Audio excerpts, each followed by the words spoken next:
Haino hai karakshal khoro Agartala rail station shimi khoroksa Bangladeshi shiklani logiwa manap wachar be gadalja khoroksa shiklano romka police hoiza koktumane bishingtui naitokman khlaibe JRP thanane police karakshal Agartala rail station shimi khoroksa Bangladesh ni logiwa khoroksa Bharatiya manap wachar be gadalja shiklano romka borok khoroknai agolini shimi fatar hasdewa thangnani bagai rail station of Faimani JRP thanane OC Tapos Das ni naikol mungo police borok khoroknai romka songmang khlaibe police hawai manka borok khoroknini bisingo khoroksa Bangladeshi khanai Bangladeshi shiklani mo ungka Rinku Das omorngka Jesuku bishini nokungka Bangladesh ni chitangawo bini loge romjaka Royal Das no omor naisi sini khanai shawai manka bini nok Pachim Bangao khanai shawai manka police roni bakhakte srangsalo borok khoroknino adaloda tisa jagnai khanai shaka police okra naikol nai Tapos Das sathai klabe manapachar bai gadaljak tabogno poila Agartala rail station fatar hasteni khoroksa shiklano romka police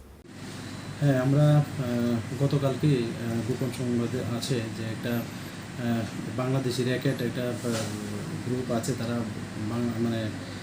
ভারতের border cross করে rail স্টেশনে এসছে তো তারপর আমরা আমাদের যে RPF আছে প্লাস গোয়েন্দা দপ্তর আছে আমরা যারা কর্মীবৃন্দ আছে সবাই মানে রেল স্টেশনে ওই চেকিংয়ে মানে লেগে যায় তারপরে আমরা একজন বাংলাদেশি লোককে অ্যারেস্ট করেছি সঙ্গে ওনাকে যে হেল্প করছেন যিনি কলকাতা বর্ধমান বাড়ি ওনাকেও আমরা ডিটেন করেছি এবং অ্যারেস্ট করেছি তো এই সুবাদে আমাদের জিআরপি থানাতে গতকালকে একটা মামলা নেওয়া হয়েছে তো আজকে আমরা তাদের মহামান্য আদালতে প্রেরণ করছি তাদের নাম যিনি বাংলাদেশি ন্যাশনাল ওনার নাম হলো রিঙ্কু দাস উনি চট্টগ্রাম ডিস্ট্রিক্টে ওনার বাড়ি আর যিনি ইন্ডিয়ান উনি রয়্যাল দাস ওনার বাড়ি হলো Purba Bardhaman West Bengal bureau report কক্ষরা।